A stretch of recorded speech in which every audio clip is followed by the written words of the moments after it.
Welcome back to the ScottiBYTE channel, and this is Scott. Today I want to introduce a utility that I created to examine Incus containers.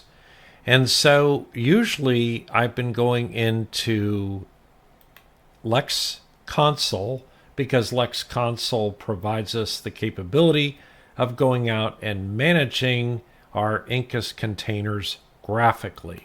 So for example, I can go into VMS Mist, which is one of my Incus servers, and I can look at the containers and I can do individual things to them. Now, I also run NetAlertX, which I've covered before on my home lab monitoring video.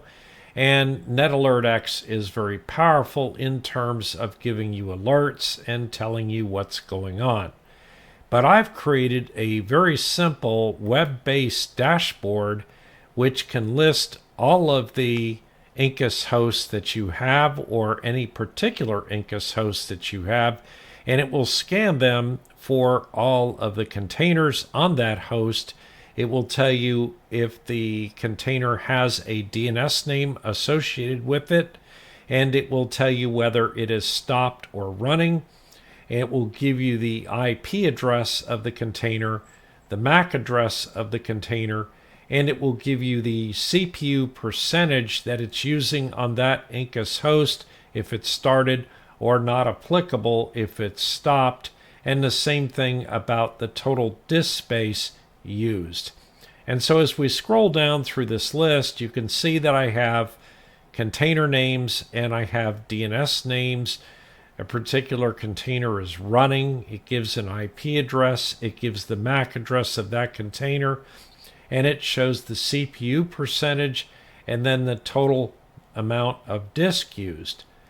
I also have the capability of clicking on a particular field, like let's say the disk used field at the top, the header, and I can sort by those things that are using the majority of disk space. And so here you can see that my Chasm container is using almost 120 gigabytes of disk space, and my second largest container is one of my Win 11 Incus virtual machines.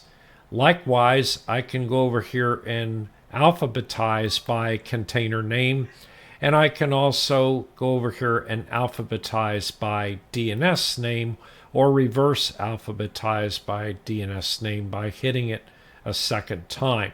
I can also sort by IP address and reverse sort by IP address. Then here up at the top, I have a search field.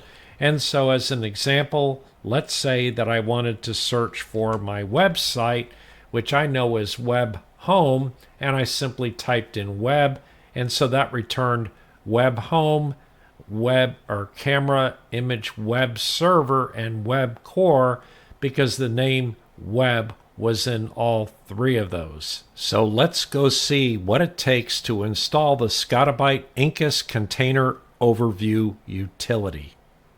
Here we are logged into one of my Incus servers by the name of Demo-1, and I'm going to create an Incus container, which I'm going to call Incus Dashboard.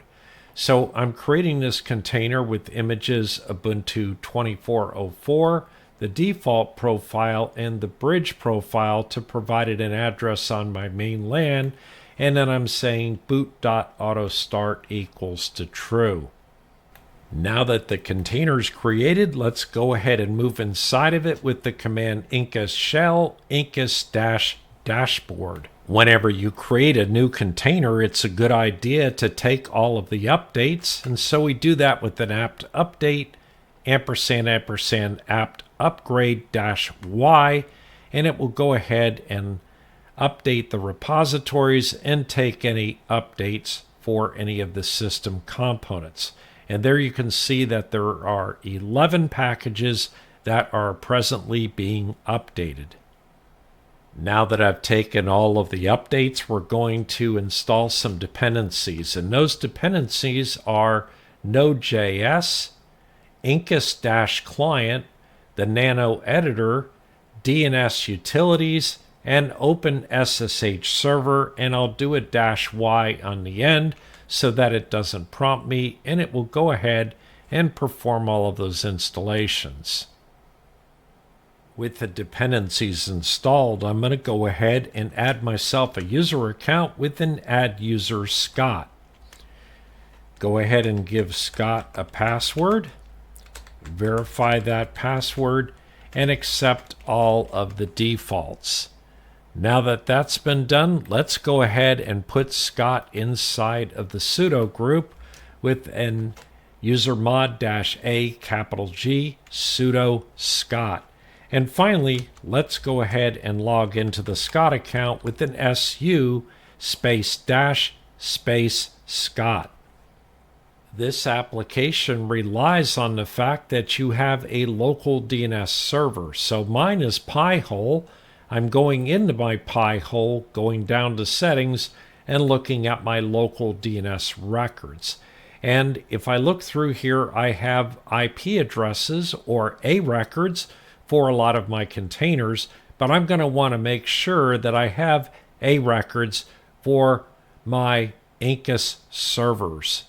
One of the annoying facts about Incus containers is that they don't resolve local IP addresses by default. So as an example, if I do an NS lookup on Pi-hole, you'll see that I get a server failure in that it just says reply from 127.0.0.53. To remedy this, what we're going to do is we're going to remove a reference to that particular file, which is a symbolic link, and we're going to do a sudo rm on /etc/resolve.conf. And I'm going to go ahead and enter my sudo password to remove that symbolic link. And then what I'm going to do is go in and edit the file instead of the symbolic link /etc/resolve.conf, and I'll have a local file there. In my particular case, my Pi-hole is at the address 172.16.0.10, and so I enter this name server into this file. Then I do a Control-O and Enter to write the file out, and a Control-X to exit the nano editor. Now if I go back up and do the NS lookup of Pi-hole, you'll see that it is telling me that my Pi-hole is 172.16.1.6. And that's because I'm using VRRP, and I have 3 different Pi-holes, a primary Pi-hole, a secondary Pi-hole, and a tertiary Pi-hole. But they're all pointed to by the VRRP address of 172.16.0.10. If you don't understand that, you don't have to worry about it, or you can watch my videos that talk about how to provide high availability Pi-hole. If you've been running Incus for a while, you know that you can do a command Incus remote list, and it will give you all of the remote servers that it knows about. So by default, it points to the linuxcontainers.org image repository, and it points to the local machine. But we want to go ahead and add some additional repositories as well, and those will be actually, in this particular case, remote servers and not remote repositories.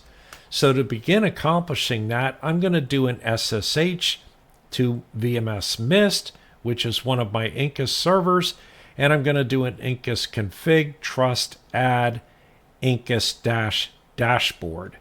What that's going to do is it's going to go ahead and prompt me to if I want to connect, and I'm going to go ahead and say yes, and then it's going to ask me for the password over on my VMS Mist Incus server. When I enter the password, it's going to go ahead and list out a certificate token. So I'm going to go ahead and grab that token, and I'm going to do a copy on it. The next thing I'm going to do is I'm going to do a Incus remote add VMS mist and do an accept certificate. And then it's going to ask me what that trust token is. Looks like I need to go up here and copy that again. So I'll do that, and I'll go ahead and paste that in down here. And you notice it says client certificate now trusted by VMS mist. So now if I do an Incus remote list, we will have VMS mist as one of our servers. And since that's the case, I can do an Incus list VMS mist : and it will list all the containers running on VMS mist. Using that same technique, I'm going to go ahead and add my Incus server called VMS Storm, and I'm going to SSH over to it and do an Incus config trust add. And again, I'll go ahead and say yes. I'll type in the password for VMS Storm, and that will go ahead and give me another certificate token. So now I do an Incus remote add VMS Storm and say accept certificate. Now I'll go ahead and copy this certificate with a Shift Control C and a Shift Control V to paste it down here. And it says that that is now trusted. Now if I do an Incus remote list, you'll see that I now have VMS mist and VMS Storm listed here, which means that those are two Incus servers that I can remotely manage from this container. Next, we want to do a nano on server.js. And we're going to go ahead and paste some code into this, and that code will be included in the show notes. I'm going to do a Control O and Enter to write the file out, and a Control X to exit the nano editor. And now we want to go ahead and do a nano on index.html, and likewise we're going to paste another code segment in that will also be in the show notes. Then we do a Control O and Enter to write the file out, and a Control X to exit the nano editor. We're going to create a service to run this JavaScript, and so therefore we have a sudo nano /etc/systemd/system/incus-dashboard.service. And we're going to paste in the service definition, which will also be in the show notes. You're going to want to go back and change your username to your username and the group to your username as well, and the working directory as well as where it says exec start.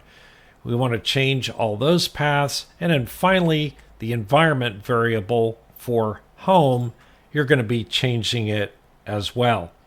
So we'll do a Control O and Enter to write the file out, and a Control X to exit the nano editor.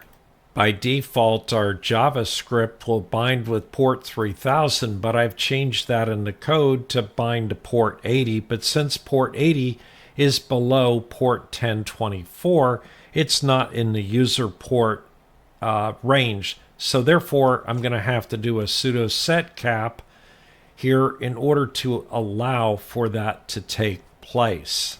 Anytime you change files in the systemd directory, you're going to need to do a sudo systemctl daemon-reload, and to define our service so that it will run on reboot and also run right now, we'll do a sudo systemctl enable --now incus-dashboard.service.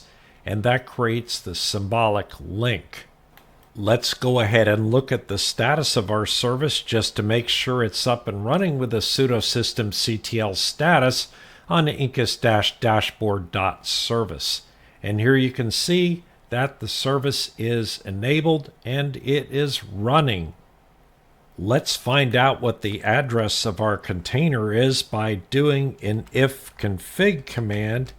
And here we can see that ifconfig is not loaded. That's interesting. Well, let's do a sudo apt install on net-tools, just because I like the way that ifconfig formats things and makes them easier to see. And now I'll do the ifconfig, and device ETH0 has an address of 172.16.1.139, which I'll go ahead and copy, and then we'll head back up here to our web browser. We'll go ahead and open a new tab, and I'll simply paste that address in here and hit enter, and there we have our ScottiBYTE Incus container overview utility. Of course, I can always do a Control plus to make the screen font a little bit larger, and there you can see that we're looking at containers from VMS Mist. If I scroll down, we're now seeing containers for VMS Storm, because VMS Mist and VMS Storm are the two that I went ahead and entered. If I go ahead and sort by IP address, it will start at the lowest, which is 172.16.1.4. You might be wondering why there's no address for the Win11 Incus VM, and that's because there's no instrumentation in Windows to expose that information back to Incus. But it does know that it's using 31 gigabytes out of 150 gigabytes that I've allocated it in the storage pool for the Windows 11 virtual disk. And here we're seeing all of our different things down here as we move down. Here's VMS Mist. Here's one off of VMS Storm, which is a home assistant. We have a Mesh Central that's on VMS Mist again.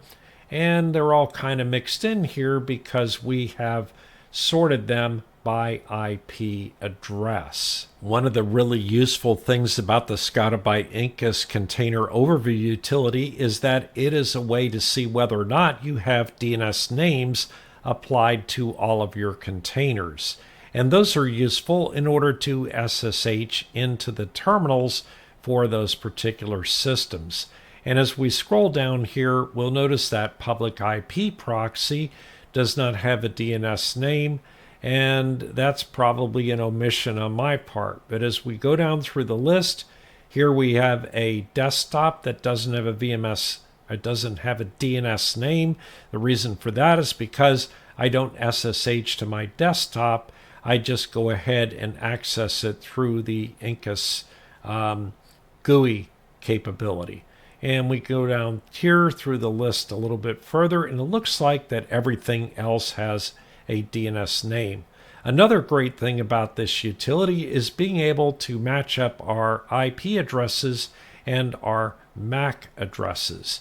And then seeing, of course, exactly how much disk space is being used and also how much relative CPU is being used on the particular Incus server. I think that my ScottiBYTE Incus container overview utility is one that is going to be really helpful in your home lab if you have one or even many Incus servers. Anyway, that's it for today. Please subscribe and like to the channel, and don't forget to hit your notification bell, and we'll see you next time.